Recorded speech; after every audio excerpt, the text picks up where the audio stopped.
Destiny 2 has always struggled to blend first-person shooting and RPG elements flawlessly. From the launch of the game, the first-person shooting mechanics have been amazing, but the RPG elements like abilities, skill builds, and armor sets felt lackluster.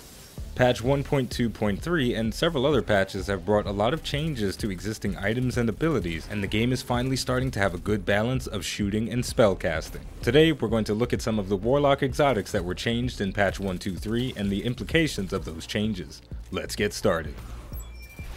The Karnstein armlets have been iterated on 3 times since the launch of Destiny 2, and at this point I hope they never change again. I won't bore you with the details of what they used to do, I'll just tell you what they are now. The exotic perk is called Vampire's Caress. Melee kills heal you and trigger the buff Vampire's Caress, which applies a regen effect to your character for about 8 seconds. This regen effect is not interrupted when taking damage. Throughout their lifespan, the Karnstein armlets toyed with the idea of making you into an immortal, bloodthirsty killer that thrives by slapping fools with your pimp hand. Now they're doubling down on that concept and showing its true form. The effect isn't complicated, but the potential they give the user is undeniably strong. If you're tired of playing a long-range, safe playstyle, put these gloves on and go nuts. Once you've activated the exotic perk, in most of the content in Destiny 2, you'll be unkillable provided you're not letting enemies shoot you in the face. You still have to tuck and roll and dodge big explosives, but if you're moving around and fighting back, there's not much enemies can do about your sustained healing. If you still want to be passive, that's fine too. These gloves will keep you safe if enemies do manage to push you. But again, it's not a get out of jail free card. You've still got to activate the perk by killing an enemy with a melee strike, so no matter what, if you want to get value out of the Karnstein armlets, you've got to get your hands dirty.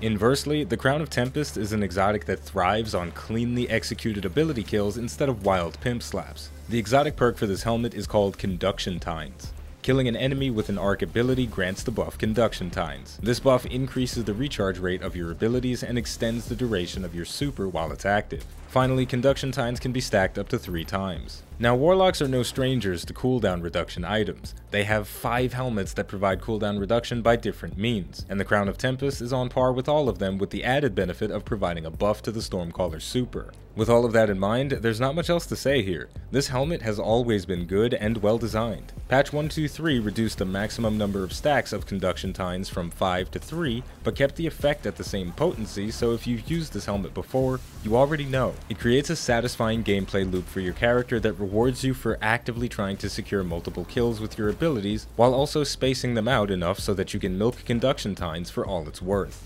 If you consider yourself a Stormcaller main, this is a helmet that you should get very comfortable with because it's arguably the best you can wear. You'll have a consistent flow of energy for your grenades, melee, and rift, making you the perfect balance of damage and group support. And of course, your super ability will be stronger, and that's really nice too. Following behind the Crown of Tempest is the Starfire Protocol. Just like the Karnstein armlets, this exotic has been iterated on 3 times, and its current form is the best. Just like the Crown, the Starfire Protocol creates a gameplay loop that, when optimized, yields very impressive results. This Dawnblade specific exotic aims to make your rift and grenades an integral part of your neutral game. The exotic perk is called Fusion Harness. Fusion grenades have an additional charge and recharge faster. Fusion grenade kills also grant rift energy. If you're using an empowering rift, the damage from within the rift grants fusion grenade energy. The loop is self-explanatory. You activate your rift, you throw both your grenades, preferably at an enemy, then kill whatever else you can with the remaining time on your rift to recharge your grenades so you can repeat the process. But being straightforward doesn't mean it's boring. The Starfire Protocol transforms your Dawnblade into a high damage grenade lobbing turret. And while it might look like I'm mindlessly spamming abilities, you do have to carefully consider your rift and grenade placement. As soon as you activate a rift without having any targets to shoot to refresh a grenade, the fun's over and you'll have to wait through the game's slow ability recharge rates. And that's what I like most about the Starfire Protocol. The better you are at managing your cooldowns, the more damage you'll deal and the more explosions you'll create.